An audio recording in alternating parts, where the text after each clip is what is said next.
In the heart of Silicon Valley, where glass skyscrapers gleamed under the California sun, lived Clara Monroe, a woman who seemed to blend into the background of the bustling city. At 42, Clara was neither tall nor striking, with plain brown hair tied in a loose bun and clothes that spoke of thrift store finds. She lived in a cramped studio apartment in East Palo Alto, a stark contrast to the opulent mansions just a few miles away in Atherton. To the world, Clara was invisible, a cleaning lady who scrubbed the floors of the wealthy, her hands calloused from years of labour, her bank account barely scraping by. They thought she was weak because she had no money, whispered the gossip among the elite. The tech moguls, venture capitalists, and their glamorous entourages saw Clara as a shadow, someone who existed only to serve.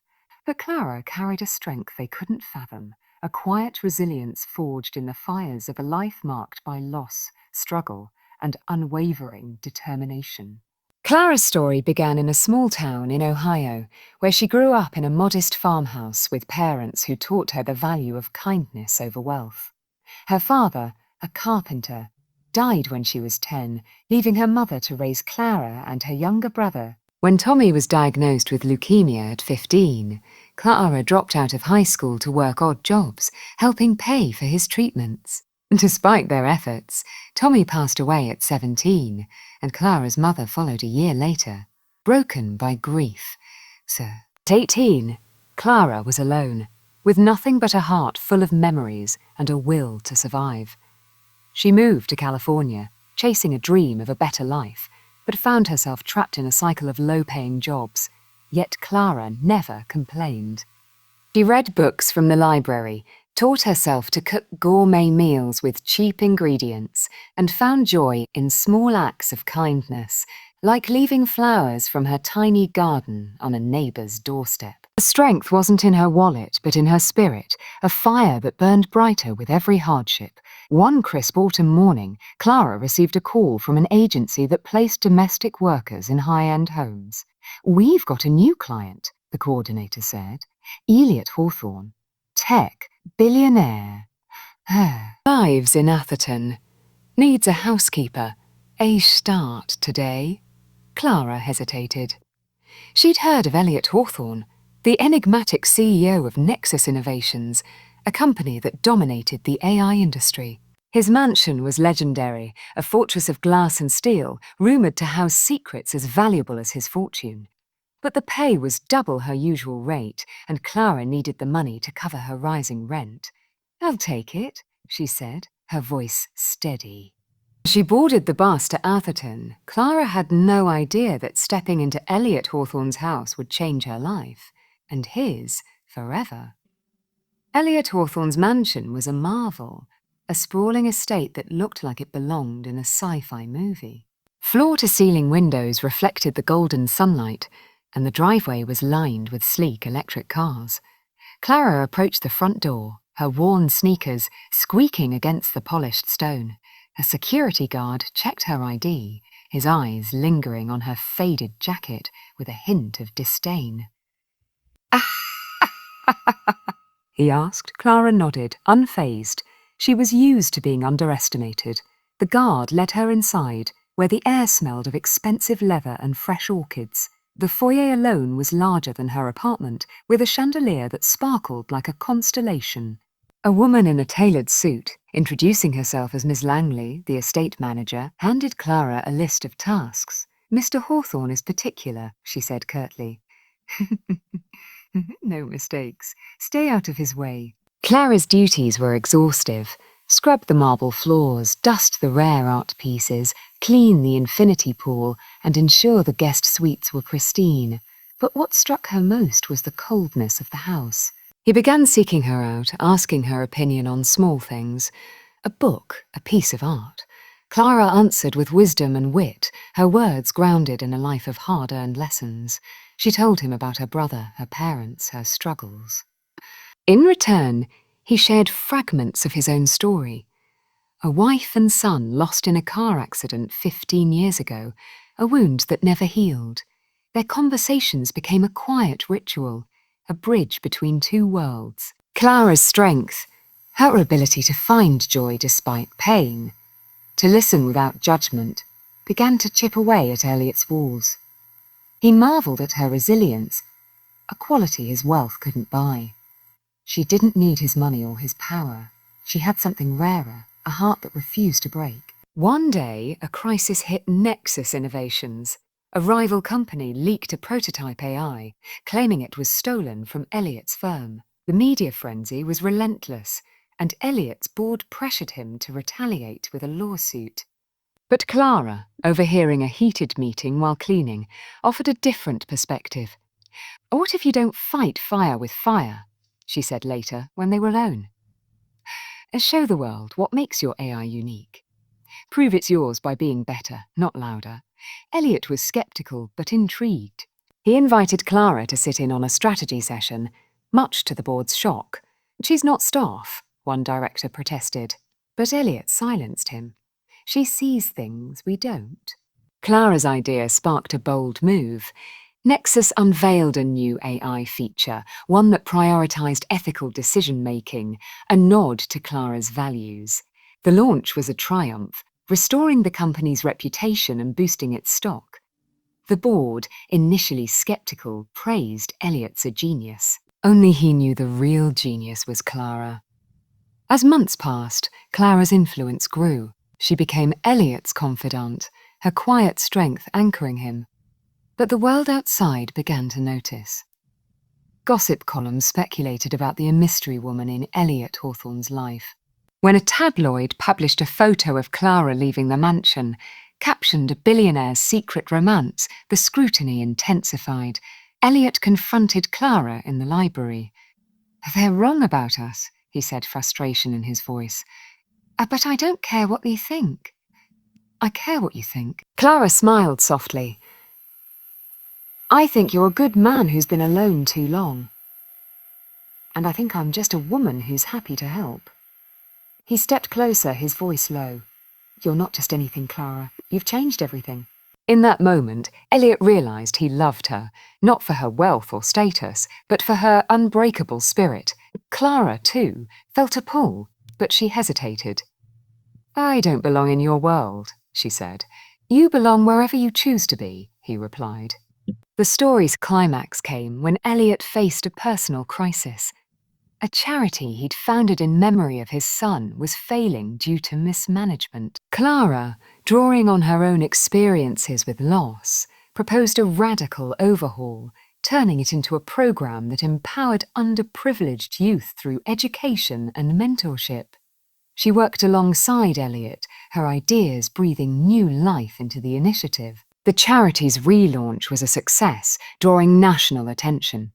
At the gala, Elliot introduced Clara to the crowd, not as his housekeeper, but as his partner in every sense. The audience was stunned, then inspired as Clara spoke about resilience, kindness, and the power of seeing people for who they are, not what they own. The world called it unbelievable, a simple woman transforming a rich man's life.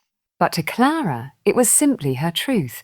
Strength wasn't in money, but in the courage to keep going, to love, to believe. The gala was held in the grand ballroom of the Plaza Hotel, a glittering affair attended by New York's elite, senators, CEOs, and socialites draped in diamonds. Lena stood at Vincent's side, not as a housekeeper, but as his guest.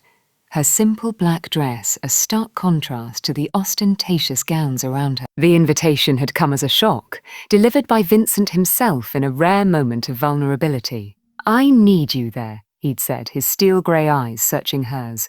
"Not for show, for me." Lena felt out of place, her hands fidgeting with the hem of her dress, borrowed from a thrift store but altered with her own careful stitches. The room buzzed with whispers about her, the mystery woman who'd somehow captured Vincent Caldwell's attention. They thought she was weak because she had no money. Lena overheard a socialite murmur, her tone dripping with disdain. But Lena's strength, the kind that had carried her through a childhood of loss and years of struggle, was about to shine brighter than any chandelier in the room. Vincent was set to announce a new initiative. a foundation to provide affordable housing for New York's working poor, a project inspired by Lena's stories of her neighbours' struggles in the Bronx. She'd shared those stories late at night in his penthouse library, over cups of tea she'd brewed herself. "For people like me, we're not asking for handouts," she'd told him. "Just a chance to live without fear of losing everything." Vincent had listened, his usual guarded demeanour softening, and something had shifted in him, a desire to build something that mattered beyond profit. At the gala, Vincent took the stage, his presence commanding, as always. But when he spoke, his words carried a warmth the audience hadn't expected. "This foundation isn't about charity," he said. "It's about justice. It's about recognising the strength in those who've been overlooked." He paused, his gaze finding Lena in the crowd. "I learned that from someone who's stronger than I'll ever be." The room erupted in applause, but Lena felt a knot in her stomach. The spotlight was on her now, and she wasn't sure she was ready. As Vincent stepped down and approached her, a reporter intercepted him, microphone in hand. "And Mr. Caldwell, is it true this project was inspired by your housekeeper?" The question was laced with skepticism, and the crowd leaned in, hungry for scandal. Vincent didn't flinch. "Elena Harper isn't just a housekeeper," he said, his voice steady. "She's a woman who's taught me what real strength looks like. And yes, this is her vision as much as mine." Lena's cheeks burned as all eyes turned to her. She wanted to shrink away, but Vincent's hand found hers, grounding her. "Speak," he whispered. "They need to hear you." She stepped forward, heart pounding. "I'm nobody special," she began, her voice soft but clear. "I clean houses. I pay my bills. I keep going. But I've seen what happens when good people are pushed out of their homes because they can't afford to stay. This foundation isn't just about buildings. It's about giving people a chance to stand tall, no matter how much money they have." Pray. The room was silent for a moment, then erupted in cheers. Lena's words, raw and honest, cut through the pretense of the gala. She wasn't speaking for fame or power. She was speaking for the people she'd known her whole life, people like her grandmother, her neighbours, herself. The turning point came when Vincent faced a dilemma. A rival developer offered to buy out the foundation's first housing project, promising a massive profit, but at the cost of turning the buildings into luxury condos. The board pressured Vincent to take the deal, arguing it would secure the company's future. But Lena, overhearing the discussion while bringing coffee to the meeting room, couldn't stay silent. "If you sell," she said, stepping into the room uninvited, "you're selling out the people who need this most. You told me this was about justice. Was that just talk?" The board was stunned, but Vincent's eyes lit up. "She's right," he said. "We're not selling." The decision cost Vincent millions and alienated half the board, but it solidified the foundation's mission. Lena worked alongside him, helping design community spaces within the housing projects, libraries, gardens, places for people to connect. Her ideas, drawn from her own life, made the projects feel like home, not just building. As the first residents moved in, Lena was there, handing out welcome packets she'd written herself. One resident, an elderly woman named Ruth, hugged her tightly. "You're an angel," Ruth said. "You gave us a place to belong." Lena smiled, tears in her eyes. "I just know what it's like to need one." Months later, the foundation was thriving, with new projects announced across the city. Lena's poems, published under Vincent's encouragement, became a quiet sensation, their raw honesty resonating with readers. She didn't quit cleaning, it was part of who she was. But she also taught writing workshops at the Foundation's community centres, inspiring others to tell their stories. Vincent and Lena never defined their relationship with labels. They were partners, not in wealth or status, but in purpose. The penthouse, once cold and sterile, was now filled with books, music, and the warmth of two people who'd found each other against all odds. At the Foundation's 1-year anniversary, Lena spoke to a crowd of residents, donors, and reporters. "They thought I was weak because I had no money," she said. her voice steady. But strength isn't something you buy. It's what you carry inside. What keeps you going when the world says you're nothing? This foundation, this community, it's proof that strength like that can change everything. The crowd roared, and Vincent, watching from the sidelines, knew she was right. Lena Harper, the simple woman who'd entered his house, had done the unbelievable. She'd shown him and the world what true strength looked like. A year had passed since the foundation's anniversary, and Lena Harper's life had transformed in ways she never imagined. The Park Avenue penthouse, once Vincent Caldwell's sterile fortress, now felt like a sanctuary, filled with the warmth of shared meals, late-night conversations, and shelves overflowing with books. Lena still cleaned houses part-time, not because she needed the money, but because the work grounded her, a reminder of where she'd come from. Her poetry collection, Unseen Light, had gained a cult following, with readers across the country writing to her about how her words gave them hope. Yet despite the acclaim, Lena remained the same woman who'd walked into Vincent's world with nothing but resilience and a notebook. The foundation, now called Harper Homes, had expanded beyond New York, with projects in Chicago, Detroit, and Los Angeles. Lena's vision, affordable housing that felt like home, complete with community spaces for learning and connection, had become a model for urban development. Vincent, once known Lee for his skyscrapers and profit margins, was now celebrated as a philanthropist, though he insisted Lena was the true force behind it. "I just sign the checks," he'd say with a rare smile. "You're the one with the heart." But success brought new challenges. One crisp October morning, as Lena sat in the penthouse library drafting a speech for a fundraiser, Vincent burst in, his face tense. "We've got a problem," he said, tossing a stack of papers onto the desk. "Ellison's back." Richard Ellison, the board member who'd opposed the foundation from the start, had resurfaced with a vengeance. After resigning from Vincent's company, he joined forces with a rival developer, Pinnacle Properties, known for its aggressive gentrification tactics.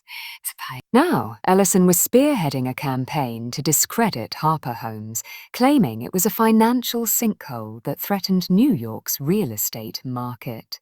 A recent article in a major business journal, penned by an anonymous source, accused Vincent of mismanaging funds and suggested Lena was a distraction manipulating him for personal gain.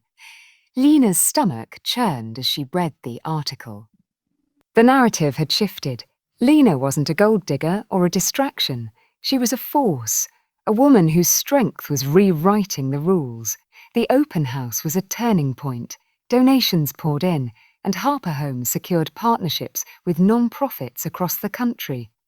Ellison's campaign fizzled, his credibility damaged by the public's embrace of Lena's authenticity. But for Lena, the victory was personal, not corporate. She saw it in the faces of the residents, in the letters from readers who'd found courage in her poems, in the quiet moments with Vincent when they planned the next project over coffee. One evening, as they sat on the penthouse balcony overlooking the city's twinkling lights, Vincent handed her a small, leather-bound book. He said. Inside was a contract, not for business, but for a dream. A publishing deal for a second poetry collection, paired with a memoir about her journey. "You've changed so many lives, Lena," Vincent said. "It's time the world heard your whole story." Lena's eyes filled with tears, not of sadness, but of gratitude. "I never thought I'd get here," she whispered. "I was just a woman with a mop and a notebook." Vincent took her hand, his voice soft. "You were never just anything. You're the strongest person I know."